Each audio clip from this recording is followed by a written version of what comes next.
ओम शांति। आज के भगवत गीता श्लोक क्लास में तीसरे अध्याय का 17 और 18 नंबर श्लोक, अध्याय 3 श्लोक नंबर 17 और श्लोक नंबर 18। श्लोक शुरू करने के पहले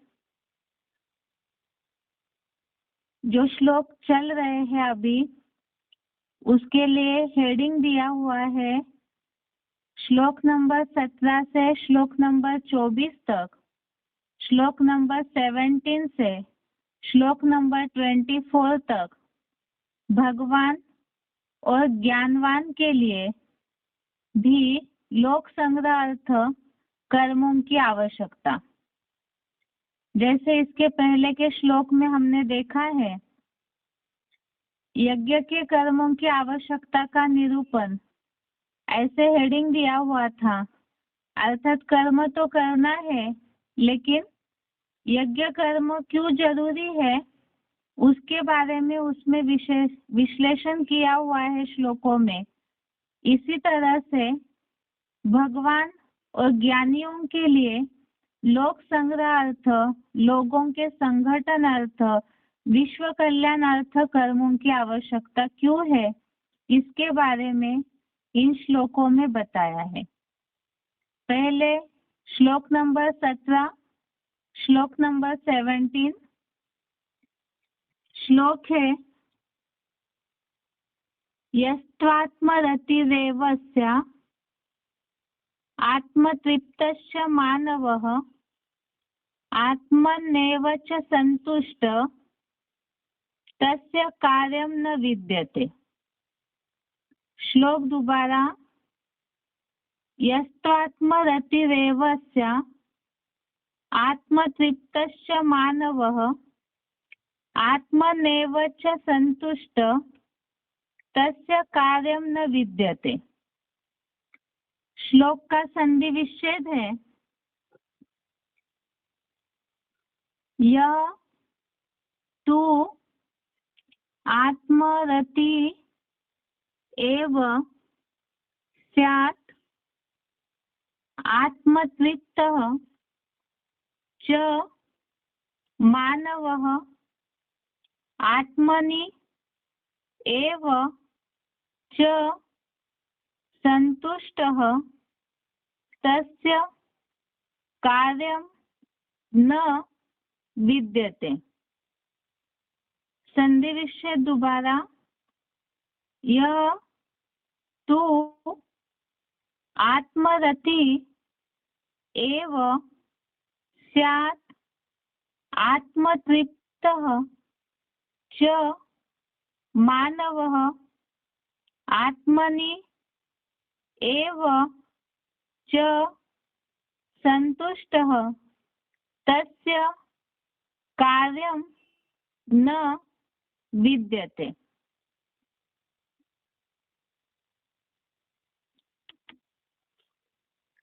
श्लोक का अर्थ है, शब्दों का अर्थ है तू अर्थात परंतु, यह अर्थात जो, मानव अर्थात मनुष्य, आत्मरतिरेव अर्थात आत्मा में ही प्रीति वाला, चात्मतृप्त अर्थात आत्मतृप्त है, च अर्थात और, आत्मन्नेव अर्थात आत्मा में ही, संतुष्ट अर्थात संतुष्ट है, स्या तस्य अर्थात उसका कोई, कार्यम न विद्यते अर्थात कार्य नहीं रहता। शब्दों का अर्थ दोबारा, तू अर्थात परंतु, यह अर्थात जो, मानव अर्थात मनुष्य, आत्मरतिरेव अर्थात आत्मा में ही प्रीति वाला, चात्म तृप्त अर्थात आत्म तृप्त है, च अर्थात और, आत्मनेव अर्थात आत्मा में ही, संतुष्ट अर्थात संतुष्ट है, स्या तस्य अर्थात उसका कोई, कार्यम न विद्यते अर्थात कार्य नहीं रहता। श्लोक का अर्थ है परंतु जो मनुष्य आत्मा में ही प्रीति वाला, आत्मतृप्त और आत्मा में ही संतुष्ट है, उसका कोई कार्य नहीं रहता। अर्थ एक बार दोबारा, परंतु जो मनुष्य आत्मा में ही प्रीति वाला, आत्मतृप्त है और आत्मा में ही संतुष्ट है, उसका कोई कार्य नहीं रहता। इस श्लोक का अर्थ समझने के पहले, इसके पहले ही जो श्लोक है 16वां श्लोक, श्लोक नंबर 16, इसमें एक वाक्य आया है कि जो दैहिक कार्य में अर्थात इंद्रिय सुखों में ही जो मग्न है वो व्यर्थ ही जीवित है। अर्थात जो स्वार्थी है, देह में ही इंद्रिय सुखों में ही जो व्यस्त रहता है, तो उसका जीवन व्यर्थ बताया है। और उसी की तुलना में अभी अर्थात देह भान में रहकर देह के लिए ही, उससे रिलेटेड देह के संबंधी देह के पदार्थ आते हैं, अर्थात अपने में ही सीमित होकर देह भान में रह करके जो पूरे जीवन कर्म करते हैं, तो उन्हें स्वार्थी बताया है गीता में। उसी की तुलना में यहाँ बताया कि जो मनुष्य आत्मा में ही प्रीति वाला है, आत्मा तृप्त है और आत्मा में ही संतुष्ट है, उसका कोई कार्य नहीं रहता। इसमें क्लैरिफिकेशन ज्यादा नहीं है। क्लैरिफिकेशन में बताया है कि परंतु जो मनुपुत्र मनुष्य ज्योति बिंदु आत्मा में ही प्रीति वाला, आत्म तृप्त है और देह को भूल आत्मा में ही संतुष्ट है, उसका कोई कार्य नहीं रहता। तीसरे अध्याय में बातें सारी चल रही है कर्म योग की। शुरुआत में ही अर्जुन ने भगवान से पूछा कि कर्म योग या बुद्धि योग क्या श्रेष्ठ है, सही तरह से बताइए। इसलिए भगवान अर्जुन को जहाँ कर्मों का महत्व बता रहे हैं, उसमें शुरू के श्लोकों में भी हमने इस बात को देखा है कि देह का दुम्ब साथ में है, तो शरीर निर्वाह तो कर्म तो करने ही है, लेकिन उसमें भी भगवान ने अर्जुन को समझाया कि ईश्वरीय कर्म अर्थात यज्ञ सेवा का कर्म जितना करते जाएगा अर्जुन, उतना ही परम कल्याण की प्राप्ति होगी। और उसके साथ साथ ही यज्ञ सेवा का ईश्वरीय कर्म करने में भी पिछले हफ्ते पहले जो हमने श्लोक देखे इसके पहले, उसमें सारी बातें बताई है कि यज्ञ सेवा का कर्म या ईश्वरीय सेवा का कर्म करने में स्वार्थ भावना न हो। जैसे अपने लिए ही जो पकाते खाते हैं, जो अर्पण किए बिना खाते हैं, तो उन्हें चोर कहा है। ऐसी बहुत सारी शर्तें बताई है ईश्वरीय सेवा का कर्म करते हुए, अर्थात दैहिक आसक्ति छोड़ करके ही वो कर्म करना है। अब यहाँ जो बात आ रही है आज के श्लोक में, लोक संग्रह अर्थ कर्मों की आवश्यकता। लोक संग्रह अर्थात लोगों का संगठन, लोगों का संगठन ही यहाँ बड़े रूप में, जैसे कि मूल्यों के आधार से हम समझते हैं विश्व या वसुधैव कुटुंबकम की भावना है। भगवान तो सभी के ही है, सारी आत्माओं के पिता है, इसीलिए सारे विश्व के कल्याणार्थ ही भगवान कर्म करते हैं। और उसी तरह से ही जो भगवान के ज्ञानी तो आत्मा बच्चे हैं, ज्ञानवान है, तो उनके लिए भी वह विश्व कल्याण का जो कर्म है, वास्तव में यज्ञ जो है, अविनाशी रुद्र ज्ञान यज्ञ की स्थापना ही हुई है विश्व कल्याणार्थ। और उस विश्व कल्याण के लिए ही जो जुड़े हुए हैं, तो केवल उसी को ही लक्ष्य बना करके कर्म करें। तो ऐसे कर्म करने के लिए पहली बात बताई है कि ऐसे कर्म करने वाले आत्मिक स्थिति में स्थित हो, और साथ में ही जो देह को भूले हुए हैं, तो ऐसों के लिए निशानी बताई कि वो आत्मा में ही प्रीति वाला, आत्मतृप्त और आत्मा में ही संतुष्ट है। जब ऐसी स्थिति बन जाती है तो उनके लिए कोई भी कार्य नहीं रहता।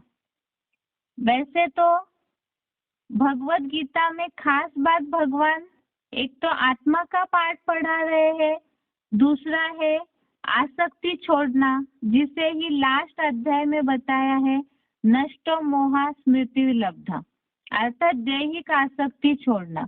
तो ये दोनों चीजों में जो स्थिर हो जाते हैं, तो उनके लिए बताया कि आत्मा में ही प्रीति वाला। जैसे देह है, तो देह के साथ साथ देह के पदार्थ संबंधी, और साथ साथ ही जो बताया कि स्वरथ है, तो वह स्वार्थ है, और जहाँ स्वार्थ है वहाँ आसक्ति है, आसक्ति है तो बंधन भी है। और जो आत्मा बिंदु की स्थिति में मनुपुत्र मनुष्य अर्थात मनन चिंतनशील जो मनु है, उनके जो पुत्र मनुष्य है, मनन चिंतन करते हैं भगवान की ज्ञान की बातों का, तो वो ज्योति बिंदु की स्थिति में स्थित हो जाते हैं। जैसे दूसरे अध्याय में भी ये बात आई, अर्जुन को भगवान ने बताया सत्व गुण में, अर्थात आत्मा की जो स्थिति है ज्योति बिंदु के, उसमें स्थिर हो जा। और ऐसे जो स्थिर हो जाते हैं उनके लिए बताया कि वो आत्मा में ही प्रीति वाला, अर्थात आत्मा से ही उनको स्नेह होगा, क्योंकि देह भान भूल गए, तो देह का दुम्ब जो है उसके पीछे कोई स्वार्थ नहीं होगा, तो उसमें ही वो संतुष्ट होंगे और तृप्त भी होंगे। क्योंकि देह है तो चाहनाएं लगी रहती है, आत्मा बिंदु है, आत्मा की बहुत सारी विशेषताएं या निशानियां गुणधर्म दूसरे अध्याय में बताए। जैसे आत्मा को शस्त्र काटता नहीं, पानी भिगोता नहीं है, आग जला नहीं सकती है, तो आत्मा तो बिंदु है। और ऐसी आत्मा की बिंदु स्थिति में जो पूरी तरह स्थित हो जाएंगे, देह से पूरा डिटैच हो जाएंगे, शरीर को पूरा भूल जाएंगे, तो उनके लिए और कोई भी कार्य शेष नहीं रहता। कार्य करने की बात तब आती है जब देह है, तो देह के साथ उसके निर्वाह की चिंता, फिर भविष्य के लिए बनाने की, देह को सुरक्षित रखने की चिंता। लेकिन जो आत्मिक स्थिति में स्थित होते हैं, तो आत्मा बिंदु है, उसके ऊपर कोई भी चीज का असर नहीं होता। तो ऐसी जो आत्मिक स्थिति में सत्व गुण में स्थिर हो जाते हैं, उनके लिए कोई कार्य शेष नहीं रहता है। जिसके लिए ही दूसरे अध्याय के स्थिर बुद्धि वाले जो श्लोक हमने समझे थे, दूसरे अध्याय का 55 नंबर श्लोक, अध्याय सेकंड का श्लोक नंबर 55, स्थिर बुद्धि वाले श्लोकों में 55 नंबर श्लोक के भावार्थ में ये बात आई है, अपने आप से आत्मस्टार में ही संतुष्ट रहता है तो वो स्थिर बुद्धि वाला कहा जाता है।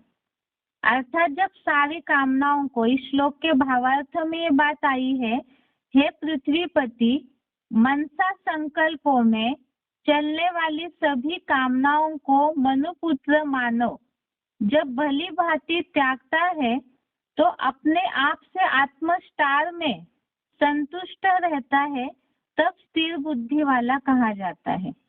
अब आत्मिक स्थिति में जो रहते हैं वो इच्छा मात्र अविद्या की स्थिति में है, आत्मा में ही संतुष्ट है, अर्थात और कोई इच्छा उनके लिए नहीं है, तो उनके लिए और कोई कार्य शेष नहीं रहता।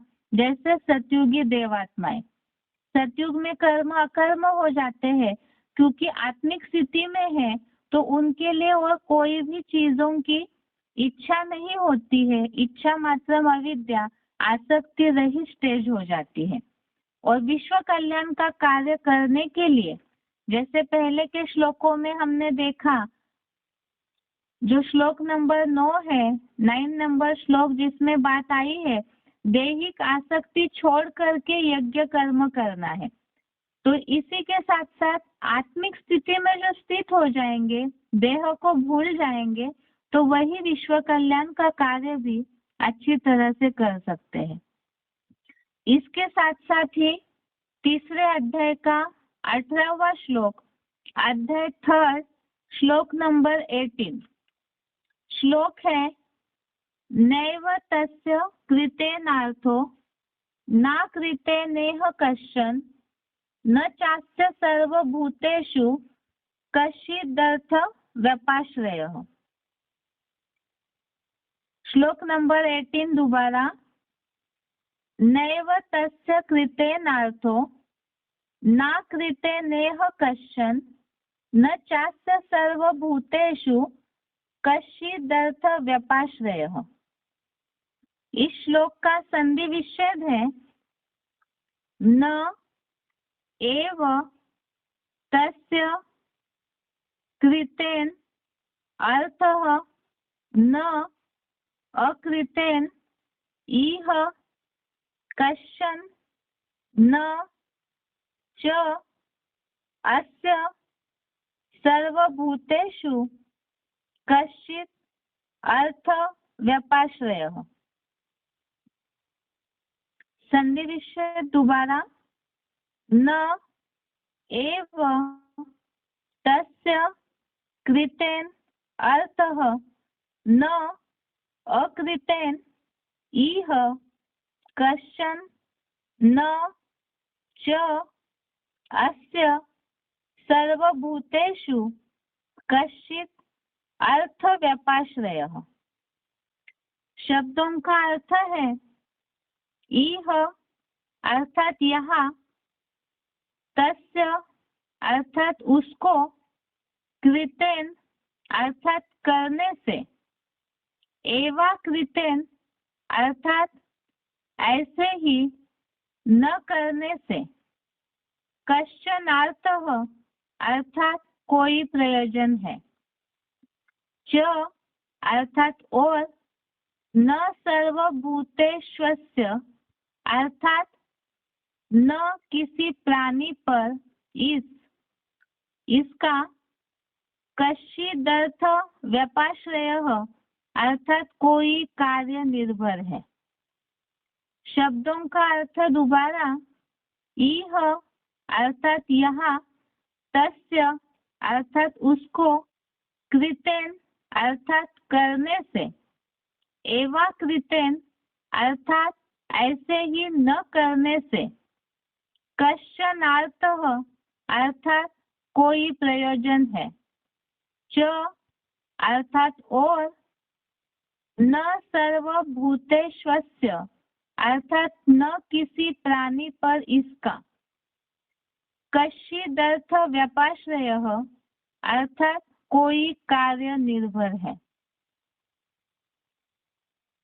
श्लोक का अर्थ है, यहाँ उसको करने से, ऐसे ही न करने से कोई प्रयोजन है, और न किसी प्राणी पर इसका कोई कार्य निर्भर है।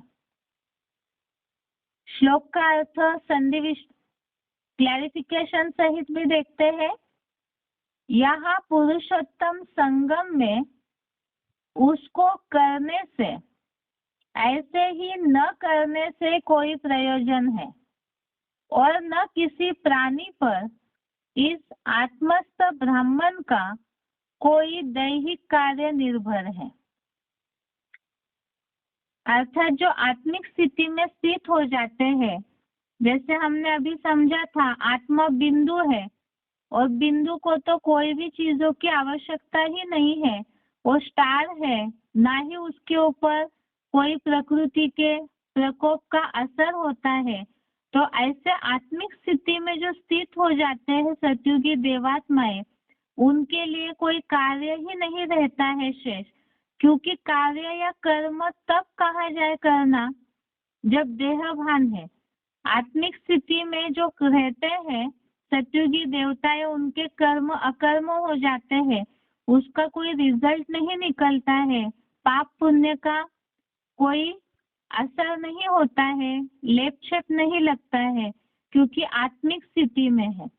ऐसे ही जो आत्मिक स्थिति में स्थित है, यहाँ पुरुषोत्तम संगम में उसको करने से, ऐसे ही न करने से कोई प्रयोजन है, और न किसी प्राणी पर इस आत्मस्थ ब्राह्मण का कोई दैहिक कार्य निर्भर है।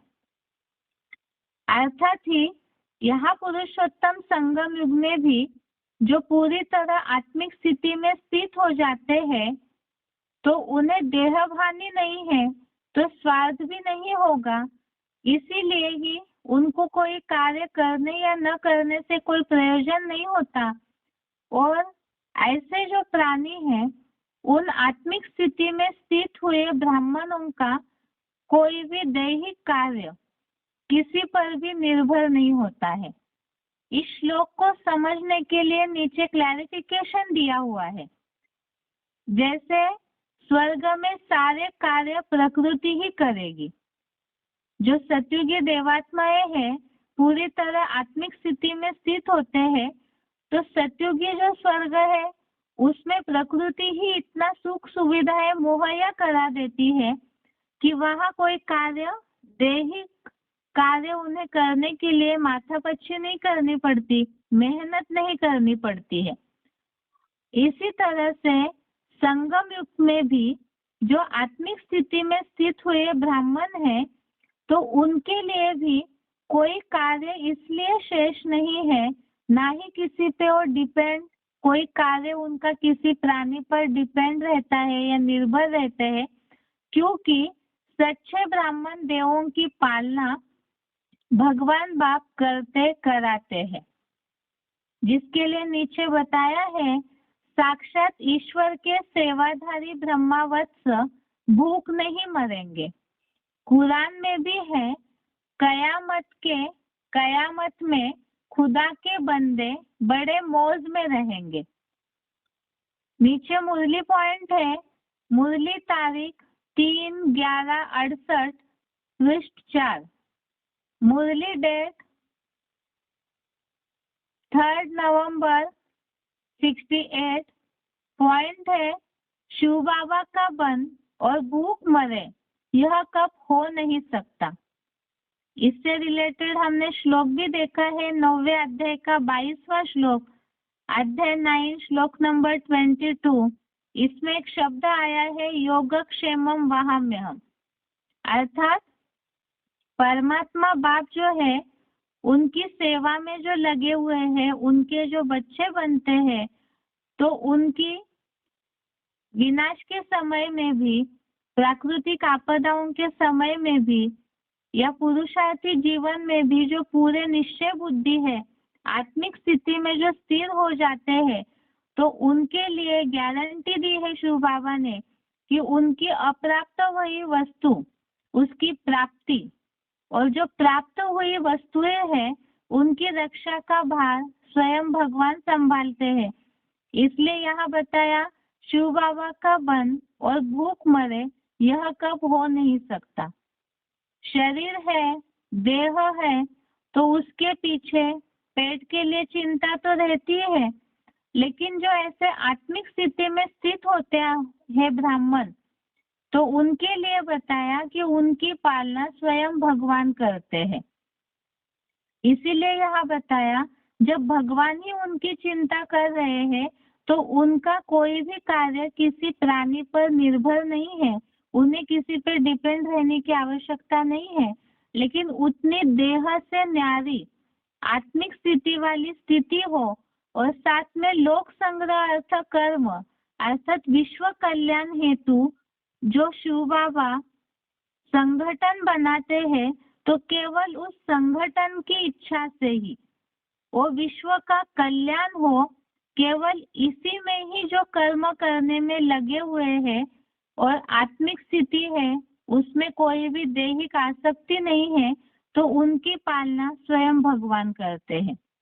यह तीसरे अध्याय में बात चल रही है कर्म योग की, और कर्म योग में भी खास बात है, यज्ञ कर्म जितना करेंगे तो उनके लिए बताया है परम कल्याण की अतीन्द्रिय सुख की प्राप्ति होगी। उस यज्ञ कर्म में भी खास लक्ष्य है लोक संग्रह अर्थ कर्म करने की आवश्यकता, और लोक संग्रह अर्थ कर्म करने में भी खास बात है आत्मिक स्थिति में रहकर जो कर्म करेंगे तो वहाँ कहीं स्वार्थ जुड़ेगा ही नहीं, और आत्मिक स्थिति में ही जो संतुष्ट है वो इच्छा मात्रम अविद्या की स्टेज में रहते हैं, उसका कोई कार्य ही नहीं रहता, क्योंकि इच्छा मात्रम अविद्या है।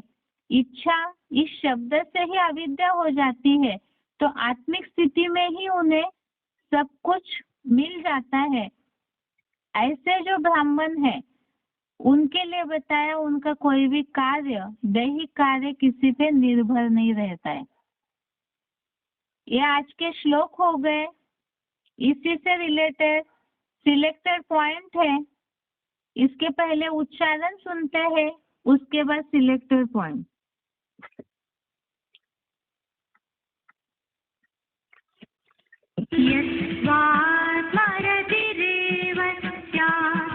आत्मतृप्तश्च मानवः आत्मनेव च सन्तुष्टः तस्य कार्यं न विद्यते। परंतु जो मनुपुत्र मनुष्य ज्योति बिंदु आत्मा में ही प्रीति वाला आत्मतृप्त है, वैसे ही देह को भूल आत्मा में ही संतुष्ट है, उसका कोई कार्य नहीं रहता।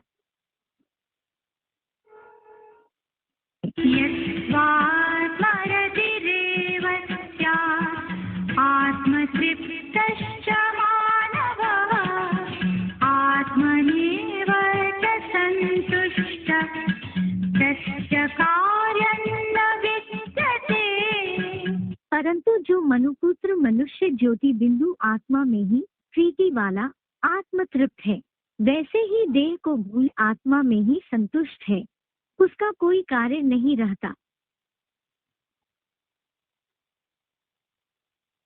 नैव तस्य कृतेनाथ न कृतेनेह कश्चन न चास्य सर्वभूतेषु कश्चिदर्थस्य पाश्रयः।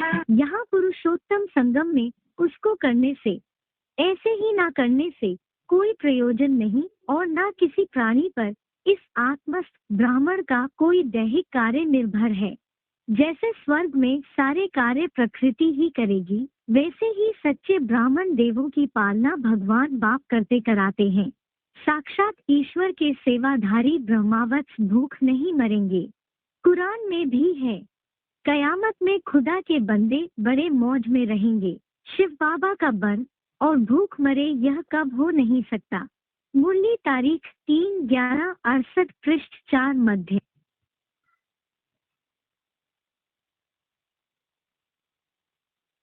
नैव तस्य कृतेनाथ न कृतेनेह कश्चन न चास्य सर्वभूतेषु कश्चिदर्थस्य पाश्रयः। यहाँ पुरुषोत्तम संगम में उसको करने से, ऐसे ही ना करने से कोई प्रयोजन नहीं, और न किसी प्राणी पर इस आत्मस्थ ब्राह्मण का कोई दैहिक कार्य निर्भर है। जैसे स्वर्ग में सारे कार्य प्रकृति ही करेगी, वैसे ही सच्चे ब्राह्मण देवों की पालना भगवान बाप करते कराते हैं। साक्षात ईश्वर के सेवाधारी ब्रह्मावत्स भूख नहीं मरेंगे। कुरान में भी है, कयामत में खुदा के बंदे बड़े मौज में रहेंगे। शिव बाबा का बर और भूख मरे यह कब हो नहीं सकता। मुरली तारीख 3/11/68 पृष्ठ 4 मध्य। अभी आगे सिलेक्टेड पॉइंट देखते हैं। सिलेक्टेड पॉइंट का नंबर है 317, सिलेक्टेड पॉइंट नंबर 317। तो तुम बच्चे नई दुनिया को जानते हो कि नई दुनिया कैसे स्थापन होती है, कैसे बनती है नई दुनिया? नई दुनिया का मूल संकल्प क्या है?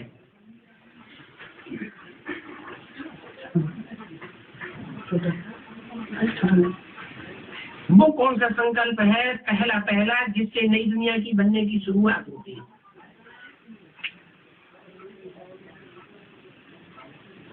मैं देह नहीं हूँ, मैं आत्मा हूँ। स्व स्थिति में स्थित होना माना स्वर्ग बनाना। स्व से बनता है स्वर्ग और पचिंतन से पतन की जड़। दूसरों को नहीं देखना है, दूसरा क्या कर रहा है। दूसरा जो कुछ कर रहा है वो अपने लिए कर रहा है, अच्छा करता है बुरा करता है अपने लिए कर रहा है। हम जो करेंगे वो हमको मिलेगा। इसलिए कर्म की थ्योरी पर पक्का रहना चाहिए। कर्म की थ्योरी पर कौन पक्के रहेंगे? जो आत्मा को मानेंगे।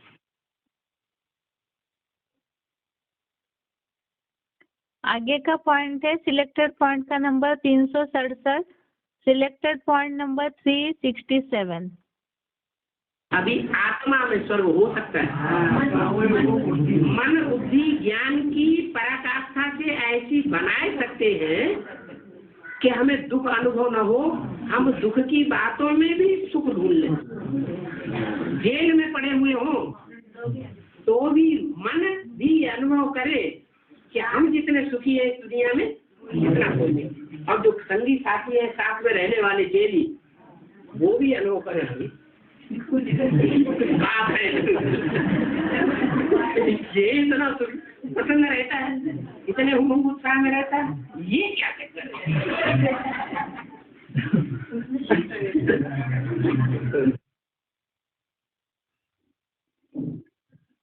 आगे का पॉइंट है सिलेक्टेड पॉइंट का नंबर 1055, सिलेक्टेड पॉइंट नंबर 1055।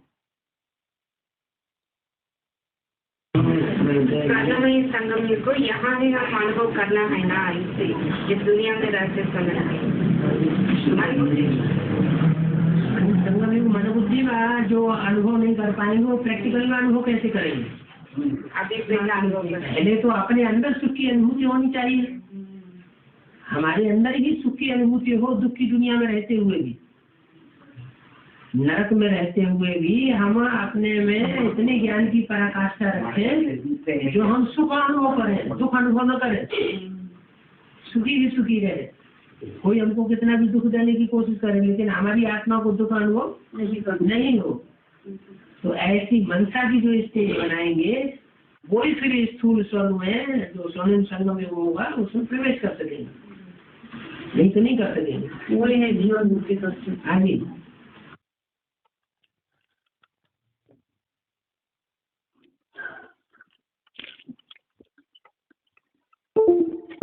अभी के पॉइंट में जैसे हमने समझा, आत्मिक स्थिति जो है वही नई दुनिया का फाउंडेशन है, और जो ऐसे आत्मिक स्थिति में रहते हैं तो वो अपने आप ही जैसे बताया आत्मा में प्रीति वाला, आत्मा में संतुष्ट रहते हैं, तो उनको देखने मात्र से ही पता चल जाएगा कि ये आत्मिक स्थिति वाले हैं, तो अपने आप ही वो स्वतः ही खुश रहेंगे, नेचुरल खुशी रहेगी, और उनके लिए नई दुनिया में जैसे कोई कार्य ही नहीं, तो आत्मिक स्थिति यही नई दुनिया का पहला संकल्प है।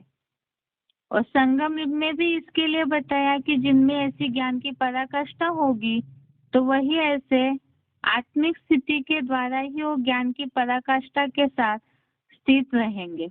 आगे का पॉइंट है VCD नंबर 676, 35 मिनट से लिया हुआ पॉइंट, VCD नंबर 676, 35 मिनट्स।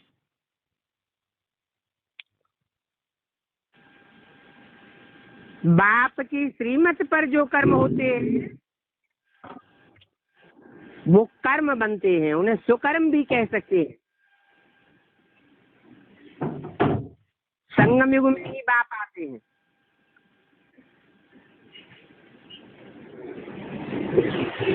उन सुकर्मों का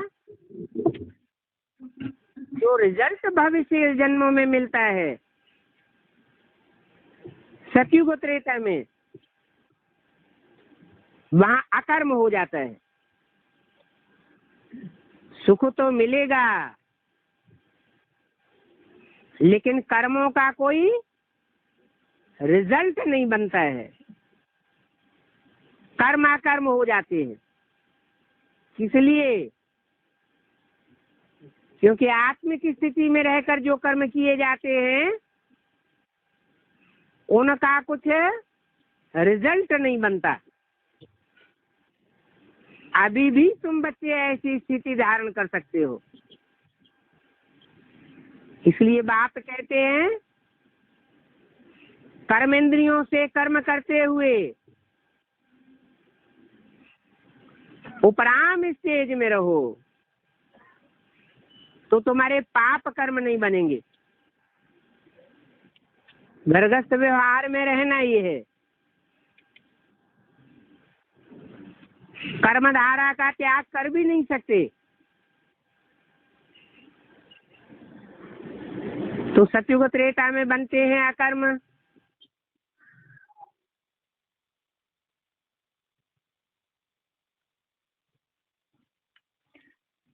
आगे का पॉइंट है सिलेक्टेड वीसीडी से लिया हुआ पॉइंट है। VCD number 1057 13 minute, VCD number 1057 13 minute. आज से 5000 वर्ष पहले तुम भारतवासी विश्व के मालिक थे। विश्व को 100% सुखधाम कहे। बाप बहुत बहुत सहज रास्ता बताते हैं। ऐसे सुखधाम में जाने के लिए क्या पुरुषार्थ करो। मीठे मीठे बच्चों, अभी से दुखधाम को भूल जाओ। अगर अंत तक दुखधाम को, दुखधाम के भांतियों को, दुखधाम के पदार्थों को याद करते रहेंगे तो गति क्या होगी? अंतमते सो गति हो जाएगी। यहाँ इस दुनिया में बहुत दुख है।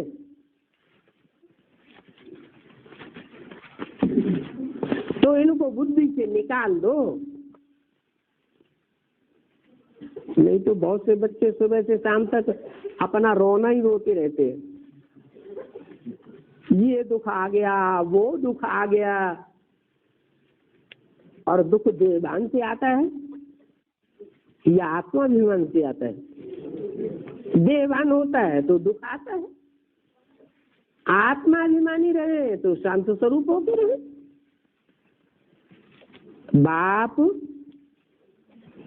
जो नई दुनिया स्थापन कर रहे हैं उसको स्वर्ग कहते हैं। क्यों कहते हैं स्वर्ग? अरे स्वस्थिति में जाने वालों के संगठन को ही स्वर्ग कहा जाता है। देवान की स्थिति में रहने वालों को स्वर्ग थोड़ा ही कहेंगे।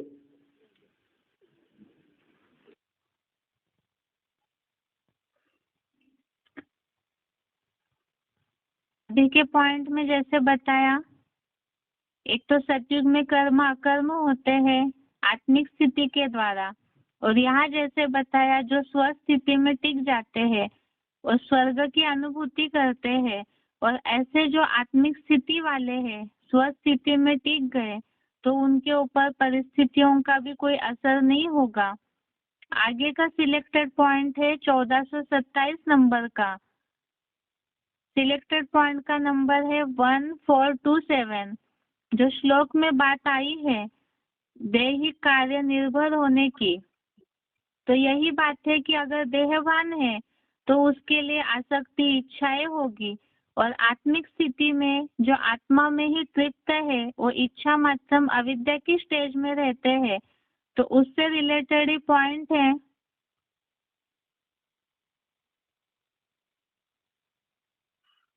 सिलेक्टेड पॉइंट का नंबर 1427।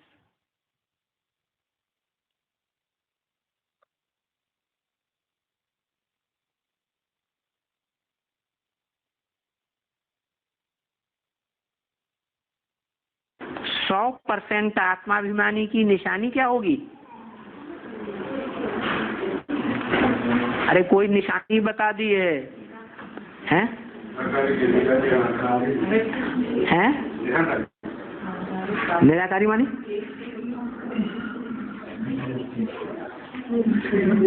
निशानी बता दी, इच्छा मात्रम अविद्या। कोई भी इच्छा नहीं रहेगी। माना खाने की इच्छा रहेगी कि नहीं है? कुछ खाएं, भूख लगी है, छटपटाने लगेंगे। कुछ पिए, प्यास लगी है। इंद्रियों का कुछ न कुछ भोग भोगे, भूख लगी है। इच्छा होगी या नहीं होगी? है? देहभान है तो इच्छा होगी। देहभान का नाम निशान नहीं है तो कोई भी इच्छा हो ही नहीं सकती। और अनुभव भी किया होगा ब्राह्मणों ने अपने जीवन में। जिन दिनों याद की अच्छी अवस्था रहती है उन दिनों भूख और प्यास और नींद क्या हो जाता है? भूख भी कम लगती, प्यास भी कम लगती और निद्रा भी कम आती।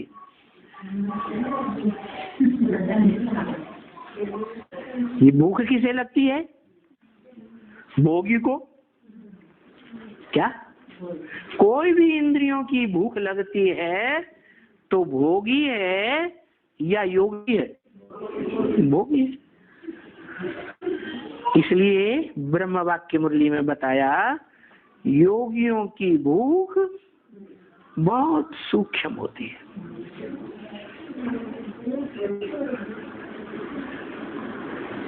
क्या? जितना बड़ा योगी होगा तो उसकी भूख भी कम होगी। भोगी होगा तो इंद्रियों की भूख भी जास्ती होगा। निजाम बादशाह है 500 रानियां रखता था। उसकी कामेंद्रिय की भूख कितनी बड़ी थी, कितना खाता था। हिस्ट्री बताती है कि जब वो सवेरे को नाश्ता करता था तो जो केले हैं ना उनका बड़ा लंगर पका हुआ पूरा सामने रख दिया सारा सफाचक। इतना खाता था, रास्ते में ही इतना खाया था। तो भोगी था कि योगी था? भोगी था। भोगी को भूख भी ज्यादा लगती, भोगी को नींद भी ज्यादा आती। और भोगी के जो भी इंद्रियां हैं 9 द्वारे हैं। शरीर में कितने द्वार? 9 द्वार हैं। 9 द्वारों में से ज्यादा गंध निकलेगी।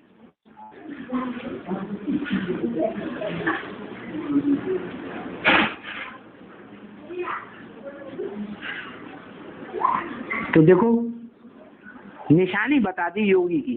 क्या क्या पहचान? इच्छा मात्रम अविद्या।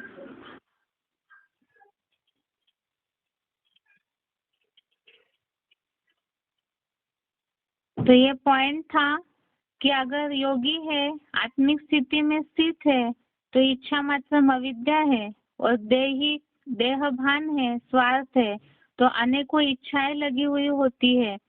ये अंतर है आत्मिक स्थिति और देहभान की स्थिति का। अभी आगे इससे रिलेटेड मुरली पॉइंट है। मुरली तारीख है 1/11/69। मुरली डेट 1 नवंबर 69। पॉइंट है आत्मा अभिमानी बनने से खुशी का पारा चढ़ता है, मीठा बाबा याद आता है। श्लोक में जो बात आई है, आत्मा में संतुष्ट, आत्मा में ही तृप्त रहते हैं, तो उसी से रिलेटेड पॉइंट है आत्मा अभिमानी बनने से खुशी का पारा चढ़ता है। माना आत्मिक स्थिति में जो रहेंगे, संतुष्ट रहेंगे, खुश रहेंगे, उनका खुशी का पारा चढ़ा हुआ रहेगा। आत्मा अभिमानी बनने से खुशी का पारा चढ़ता है, मीठा बाबा याद आता है। दूसरा वीसीडी नंबर है 1146, वीसीडी नंबर 1146। 10 मिनट के बाद से पॉइंट है इसमें, पूछो अभी स्वर्ग है या नरक है। स्वर्ग कहा ही जाता है जहाँ स्वस्थिति में स्थित हो। बनाने वाला है बाप, जो सदाशिव कहा जाता है।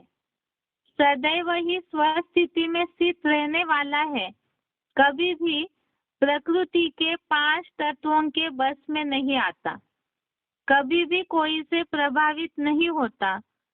तुम मनुष्यों से ही पूछते हो, परंतु आज के मनुष्य कुछ भी समझते नहीं है, क्योंकि असली मनु की औलाद नहीं है। मनु की औलाद को ही मनुष्य कहा जाता है। पॉइंट दोबारा, वीसीडी नंबर 1146। पूछो अभी स्वर्ग है या नरक है। स्वर्ग कहा ही जाता है जहाँ स्वस्थिति में स्थित हो। बनाने वाला है बाप, जो सदाशिव कहा जाता है। सदैव ही स्वस्थिति में स्थित रहने वाला है, कभी भी प्रकृति के 5 तत्वों के बस में नहीं आता, कोई कभी भी कोई से प्रभावित नहीं होता।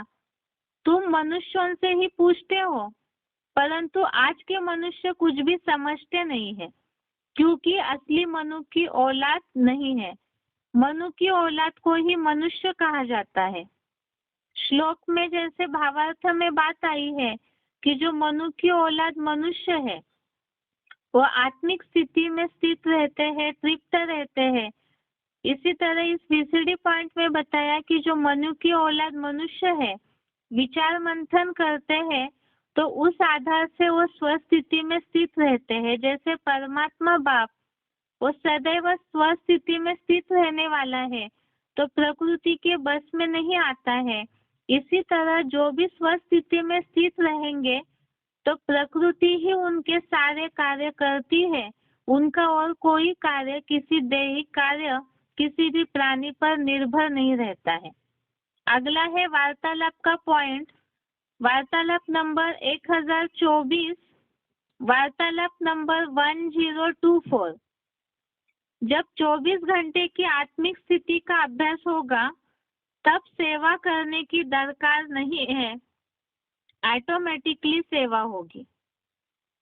जब 24 घंटे की आत्मिक स्थिति का अभ्यास होगा, तब सेवा करने की दरकार ही नहीं है, ऑटोमेटिकली सेवा होगी। अर्थात जहाँ आत्मिक स्थिति स्वस्थिति होगी, तो उससे जो वाइब्रेशन निकलते हैं, वाइब्रेशन फैलते हैं, उससे ऑटोमेटिकली सेवा होगी।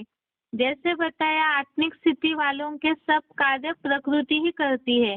तो यहाँ संगम युग में भी बताया कि आत्मिक स्थिति जितनी पराकाष्ठा तक पहुंचती जाएगी, उतना सेवा भी स्वतः ही होती जाएगी।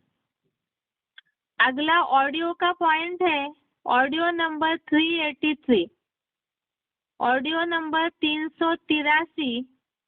पॉइंट है, जब आत्मिक रूप में स्थित होते हैं, तो स्वर्ग रूपी सुख की शूटिंग करने के निमित्त बनते हैं। जब आत्मिक रूप में स्थित होते हैं, तो स्वर्ग रूपी सुख की शूटिंग करने के निमित्त बनते हैं। अर्थात आत्मिक स्थिति ही स्वस्थिति है। वह स्वस्थिति में स्वर्ग की जहाँ अनुभूति होगी, तो वहाँ सुख की शूटिंग होती है, अर्थात आत्मा में तृप्त, आत्मा में संतुष्ट है। तो ऐसों के कार्य जो हमने पहले भी देखा पॉइंट में, अकर्म हो जाते हैं और स्वतः ही उनके कार्य भी हो जाते हैं। ये है आज के श्लोक का अर्थ। अभी आगे बेसिक कोर्स देखते हैं।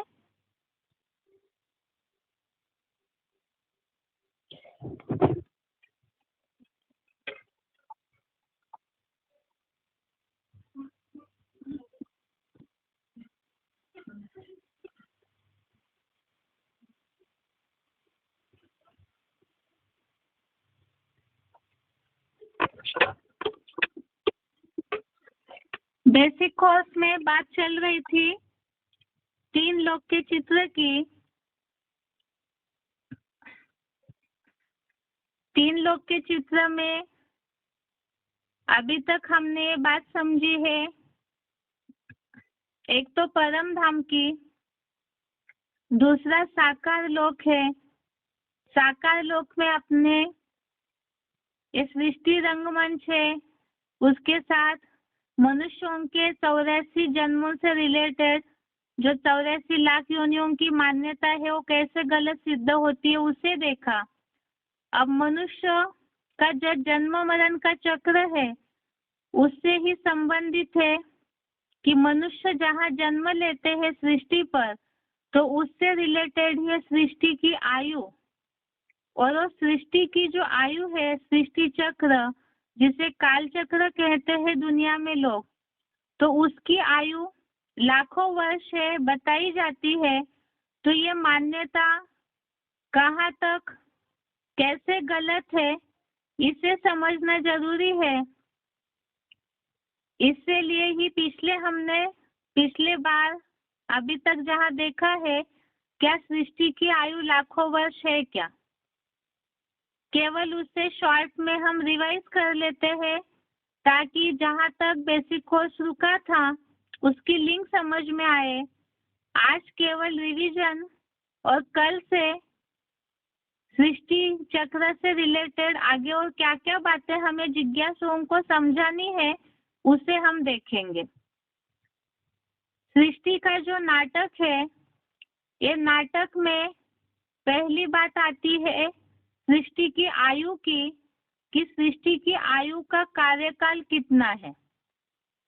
अब गीता के श्लोकों के आधार से हमने जो 84 लाख योनियों की बातें हैं, अर्थात मनुष्य आत्मा 84 लाख योनियों में, कीटक पशु पंछी योनियों में जन्म नहीं लेती है, ये बात हमने देखी। और दूसरे योनियों में जन्म लेने की बात किस तरह से गलत है ये भी हमने प्रूफ के साथ देखा है। अब जब मनुष्य की 84 लाख योनियों की या जन्मों की मान्यता भी गलत है, जब मनुष्य आत्मा लाखों जन्म नहीं लेती है, तो उसी से रिलेटेड जो सृष्टि की आयु लाखों वर्ष बताई जाती है, जब 84 लाख योनियों की मान्यता गलत सिद्ध हो गई, तो फिर सृष्टि की आयु लाखों वर्ष की मान्यता कैसे सच हो सकती है। क्योंकि जब 84 लाख जन्म लेगा मनुष्य, तब सृष्टि की आयु लाखों वर्ष है, ये बात टैली हो जाती। लेकिन 84 लाख योनियों में मनुष्य जन्म लेता ही नहीं है, जिसे हमने प्रूफ के साथ जिज्ञासुओं को क्लियर किया। तो इसी से रिलेटेड सृष्टि की आयु की जो लाखों वर्ष की मान्यता है वो भी सच नहीं हो सकती है।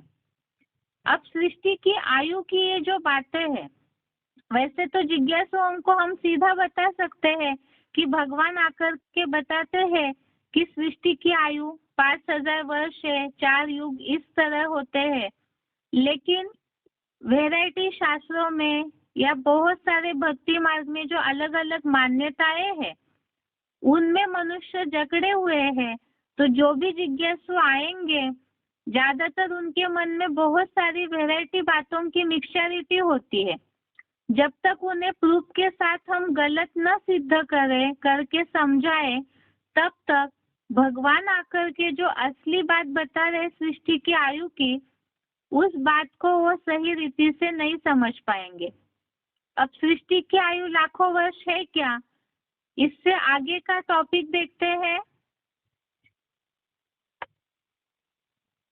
ये तो बात हमने समझ ली कि 84 लाख योनियों की मान्यता गलत, तो सृष्टि की आयु लाखों वर्ष है, वो मान्यता भी सच नहीं हो सकती है।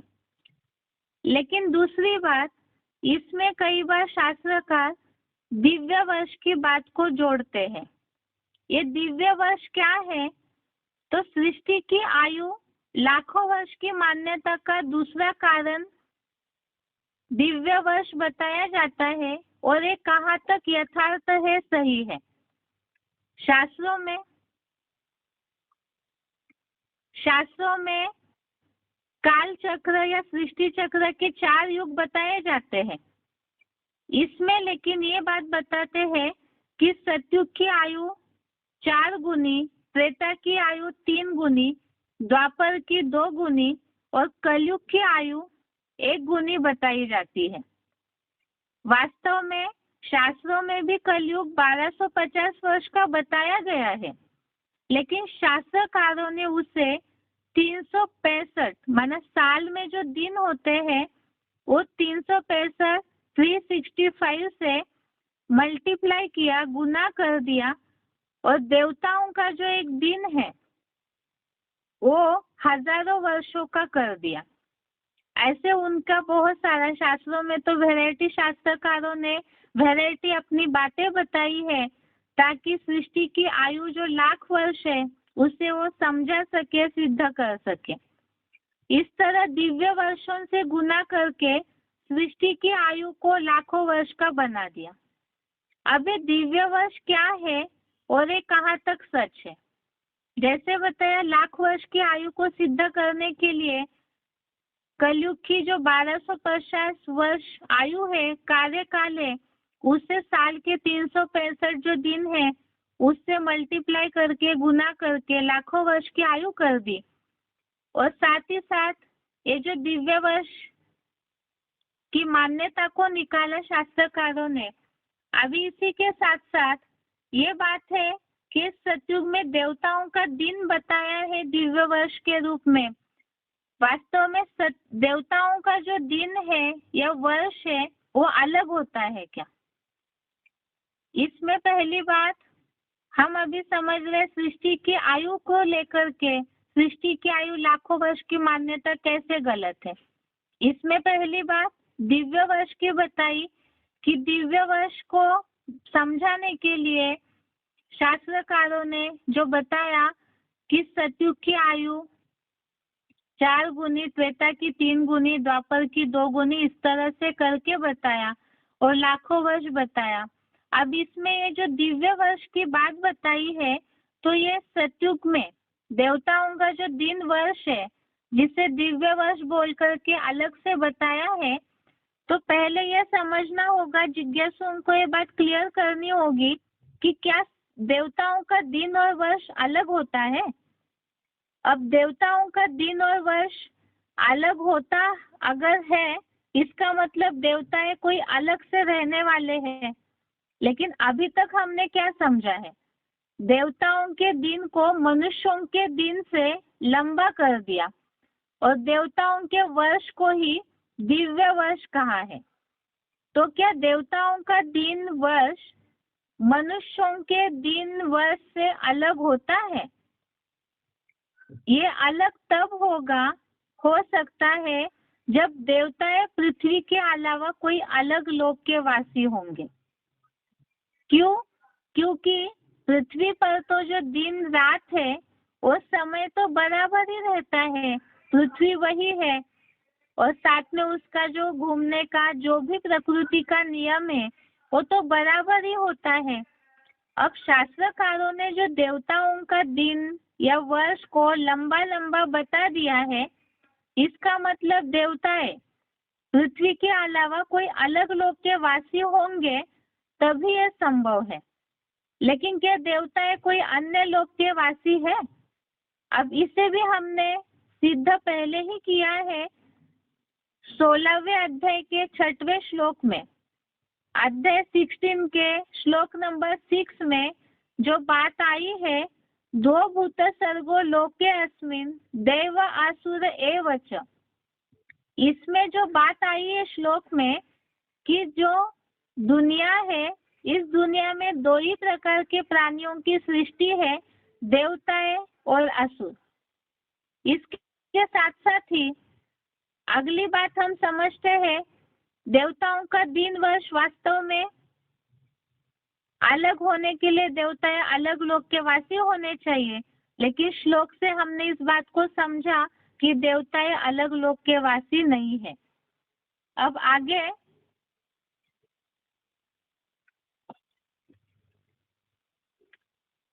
आगे की बात है दिव्य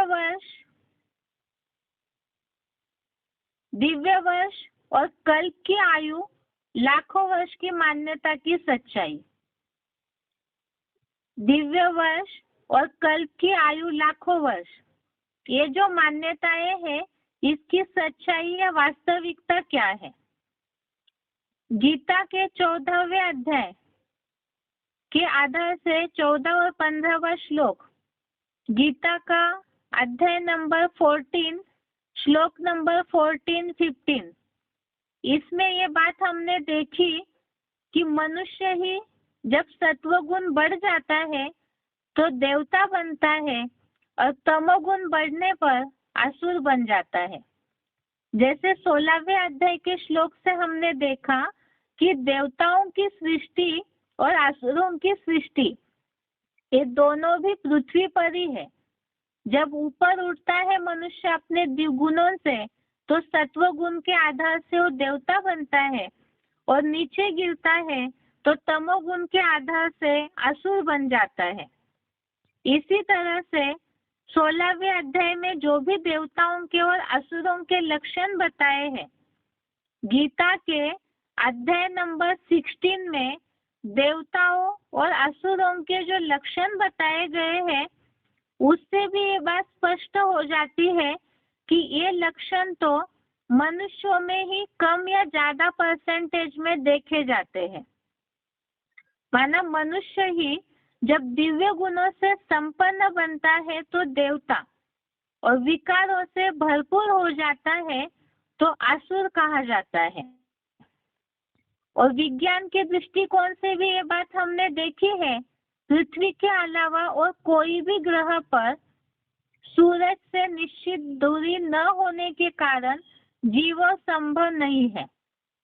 जब और कोई ग्रह पर जीवन संभव नहीं है, ये बात हमने सिद्ध की, देखी है, तो इसका मतलब पृथ्वी पर ही देवताएं और असुर दोनों होते हैं।